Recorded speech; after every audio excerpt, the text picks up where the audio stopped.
Hey y'all. So I was gonna do a little cute little voice over my video from all the activities that I did yesterday, but y'all, I can't wait to like put snippets together and then edit it and talk about this. Like, we just gotta talk about this right now because it's on my brain, it's on my heart. So we just gonna go ahead and talk about it. It's not gonna be cute, it's not gonna be aesthetically pleasing, but oh, he just ran that light like crazy. But yeah, we just finna go on with it. So I wanted, with doing the 90 days to Boss and Bloom journey, of course I want to give y'all as much background as I can about, myself personally and professionally. That is what the journey is about, because I need to build up who I am in the community, in this space. And if I'm not sharing anything with y'all, how do y'all know? So y'all, I worked for a big airline company for 8 years, and February 2025, this year, I decided that I was gonna remove myself from that space. And I know it's so many people, like even y'all, my coworkers, I've given them like bits and pieces of why I left and things like that. And of course, like with my personality, and if they really know me, I think they understand like why I had to leave. I hate that this camera is shaking so bad. But I want to give other people an explanation as to like what I'm doing right now and why this is so important for me. Moving into this space of self-love and figuring out who you are, y'all, it truly changes so many things in your life. It changes the way that you look at so many things. And I love it. It's scary because sometimes you can feel like, am I making the right decision or am I just tripping? Sometimes you can look at other people's journeys and you feel like it's just simple and it's easy for them to get out here and talk about what they've done, but it's honestly not that way. Like, you have to be mentally strong to be able to make these decisions that I've made.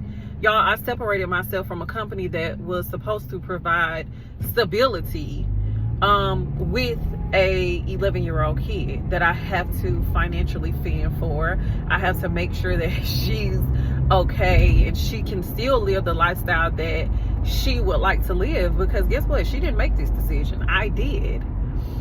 But I knew that I was no longer the person that I needed to be. And I removed myself because I was severely depressed. I was depressed. Just sitting in the house and working from home was something different for me. I've always, number one, sitting down was different for me in the beginning of like customer service. Just sitting down at a desk that long, talking on the phone to people, that was very new to me. I've always been a physical labor type of girl. Like, I need to be moving around. Before I went into the customer service field, I was cleaning airplanes. So I've always done stuff that physically like kept me active and moving. That's just what type of person I am. So me going into, an office, sitting in the cubicle, answering the phone, talking to people back to back, it was already a different world for me. But I was ready to accept the challenge. In order for me to elevate, I always felt like I was going to have to do something different. And I became good at it. I became really good at customer service. And, just talking to people, I would get the feedback from the customers. They were like, you are so patient. And you were so nice to me. So it, of course, made me feel like I was making a difference there. But once I started to see everything about me and the good parts about me change, like me being so active, the weight that I was gaining, as I'm looking at myself, I'm just like, who is this person? Like, I don't like this for myself. I didn't feel like I was connected to my body anymore. And it's just not even in a physical aspect, just mentally and emotionally. I just felt like I was waking up every day and waiting to clock out, go to bed, wake up, be a mom, go clock in, And it was like I was on a hamster wheel every day. The money wasn't making sense anymore to me for, the things that I was enduring in my schedule, not really being present as a parent, because as easy as people may think that, working from home, being in customer service is easy. Anybody that's in customer service, you already know what's up. It is mentally draining. Yes, we get to sit down all day, but the things that you have to endure, and you have to have, restraint. You have to have restraint, especially working at home, because nobody's there to watch you. You just doing whatever you supposed to be doing. So you have to have restraint to also understand that people aren't necessarily mad at you. They're mad at the problem. But I kept asking myself, these problems are not real problems. Like, these type of problems, this is not something that I want to encounter every day. So me going to this volunteer event, and y'all, I didn't even know that it was going to strike this aha back that I have, because this was something that I talked about in the beginning. I kept telling myself in the event that God makes it to where I need to go back into a space to have a boss, to work for a company. I want to do it for something that really matters in my community. Self-love, healing, growth is so near and dear to me, and it's so personal. And the things that I want to do with my brand, I want to directly pour back into the community. Yeah, it's cool to help people get from this part of the world to another part of the world. They might need to go to a funeral or anything like that. But that was near in between the everyday upset that I would feel. So I became so disconnected there, to where I started to get annoyed with the behavior, because I know that it's bigger issues in the world. I know that it's bigger things going on that me personally, I would like to be a part of helping out. So even when I was at my job, we had volunteer events, but they would always be on a day that I was scheduled to work, like the ones that I really wanted to go to. And it's like, one of the girls, I knew her from the team, and she was like, I'm really gonna try to schedule like some stuff, because I know like you're off on these days. But she was off on different days, and she was the coordinator, but she was like, I really want to schedule some stuff because I know that you want to come. And it just never literally worked out. So when I made this decision, y'all, I wrote a list of everything. Come on, baby, you got to drive. I made a list of everything that I want to experience, while I am taking this time from being away from a 9-to-5. And volunteering was one. Spending time with my daughter was another thing. And y'all, that is something else that made me make this decision. This is my kid's first year of middle school. And I know that middle school is so crucial. And going through that journey of feeling like you're disconnected from your kid, you don't really get a chance to like really pour and to figure out like what's going on in her day-to-day life, because you're so exhausted, you're so drained by wearing so many hats. And y'all, I'm not a single parent, I am a single mother, and majority of the time I have her.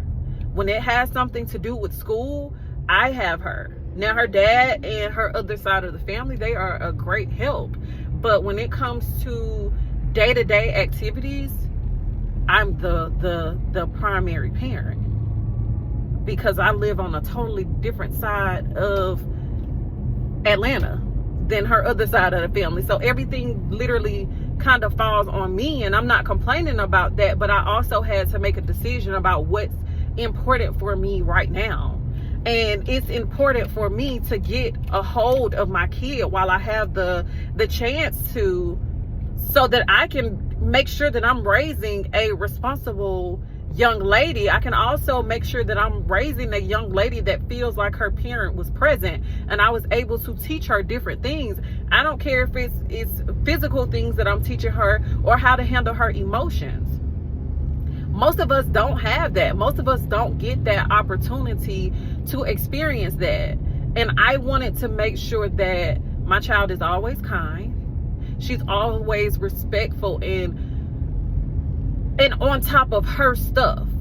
I don't want her to go out in this world giving excuses because she feels like she's underdeveloped in certain areas. Everything that I learned now, I'm pouring it into her so that when she is of age and she's having to do these things on her own, she has some background. She's not completely lost in it. And y'all, I know that I'm not going to be able to teach her everything, and she's not going to do everything the way that I want her to do it. But let me at least give her a foundation. Because that's what most of us, honestly, we're missing, and that we feel like we want as the adults now.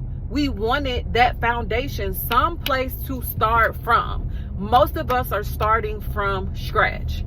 So when I think of my brand, when I think of Self-Loving with B, y'all know how we used to have the people that come in and talk to us about sex. They used to talk to us about, you know, sexually transmitted infections and all of those things.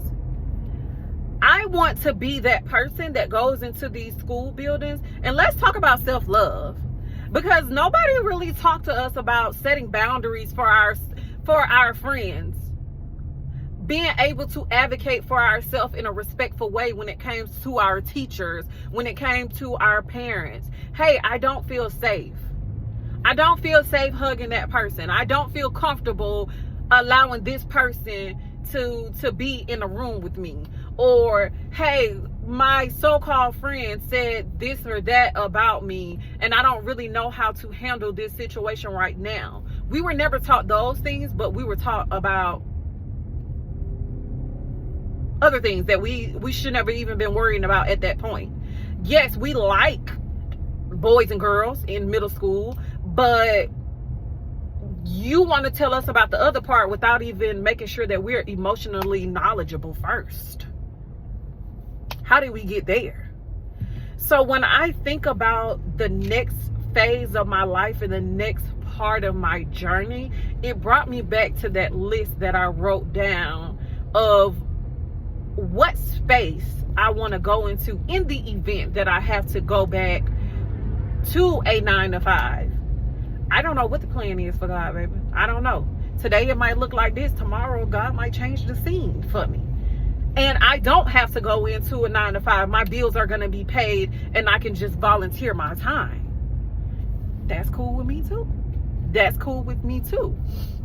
But doing that thing this weekend, doing this volunteer event and seeing how we honestly are going to impact so many people's household, and I was a part of that, it made me understand exactly where I want to be.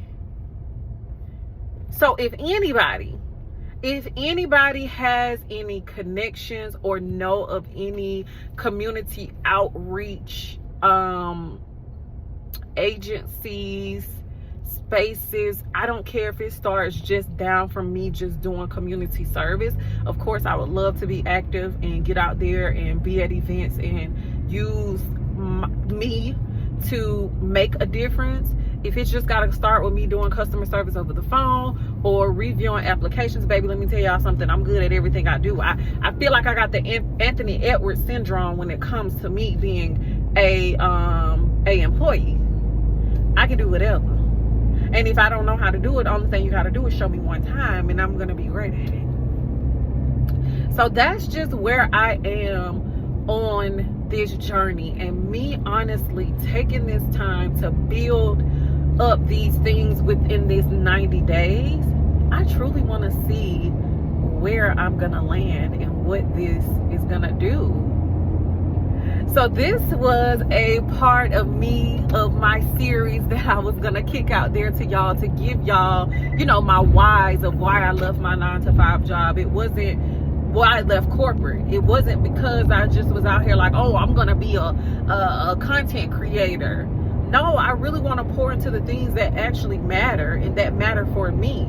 I want to build my brand, and I want to leave a legacy here for my kid to know that she can help in a positive way. Whatever she wants to do, you know, with self-loving with B, or whatever we decide for it to be, at that point, she can add on her own things, but she always know that she had a hand in and a foot on the ground to pour into her community. We all have a different destiny. We all have a different thing that makes us tick, and that is my thing. So don't forget, y'all, tag me in anything. Let me know. Send me a DM if you know somebody that knows somebody that knows somebody, baby, and I'll take it from there. But this is something that I'm so passionate about, and I truly want to see. I gotta see it. I gotta see it through. I gotta see where it goes. But it's so freaking good to do something, and then it sparks that light bulb back in your head so that you can get back to what you originally set out to do. And if there's anybody on this journey where you feel like you're getting away from what you originally scheduled or planned for yourself to do, always go back and revisit. Go back if you've written it down. And that's the thing, that's the beauty that I love about writing. That's why I journal. That's why I take all my notes. You can always go back, look at it, revisit it, see where you at, see what you have the capacity to do at this current moment, and just get back on it. Get back on it. Who said that we had to give it up because we got off of track a little bit? Getting off of track, honey, it literally lets you have a little fun. You can really have a little fun. So, y'all, it's a journey. Don't beat yourself up too much about it. Just self-correct. And that's why being honest with yourself and awareness is key. Until next time, y'all.